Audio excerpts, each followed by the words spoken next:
I didn't mean that. At some point, all of us have encountered the miscommunication issue with our friends. It is actually more common nowadays since most of our communication is primarily done on social media.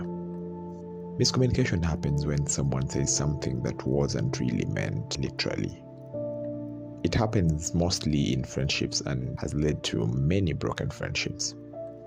A misinterpreted text, an unreturned call, or an unread text can be misconstrued by the other person. When you text your friend, there is a high likelihood of misunderstanding of the context of the text depending on the situation you're having with your friend. They might not know how to respond because they can't see your emotional state in a text yet. They may be discussing something very serious and close to your heart. So they may end up responding with a GIF, an emoji, or just a one-word phrase, sure. This may irritate the other person and lead to serious miscommunication issues. I'll give you 2 instances of miscommunication. First, a good friend of mine texted me for help with a situation that, in my opinion, wasn't that serious. It was 3 a.m. and I was sick. My response was a simple, straightforward, dead end, because I am not good at explaining myself in texts. The subsequent text was simply, okay, and that was it. When I inquired a few days later, I discovered that I had been branded a careless friend. To them, I was dismissive, and dead end meant that they could never rely on me for anything. I didn't mean that. I simply meant that I am unable to assist you right now. The second example is a male-female example. Male sends a message saying, I miss you. Most women will respond with, ow, and quickly change the subject.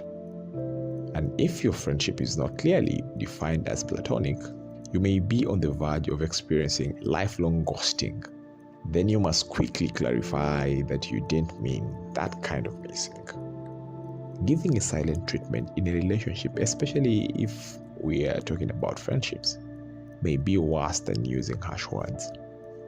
As long as you don't make an effort to explain it, regardless of whether you speak or not, you can hurt someone's feelings. And since a recipient's comprehension can occasionally differ from the message sender, we cannot solely place the blame on the message sender. In the absence of clarifying cues like gestures, facial expression, and tone, because texts do not allow for such possibilities, we frequently fill in the blanks with our typical fears and assumptions. Friends may occasionally use sarcasm, and you naturally become accustomed to making jokes or speaking bluntly. Jokes, however, can be irritating and taken seriously by the recipient as things change as you grow. It makes friendship and communication awkward. We occasionally misjudge or misinterpret the motivation behind other people's behavior. We might assume they are acting foolish. Worse still, we become sensitive to it. They do, however, have their own justifications as to why they do what they do or respond how they do. It might not always be what it seems to be.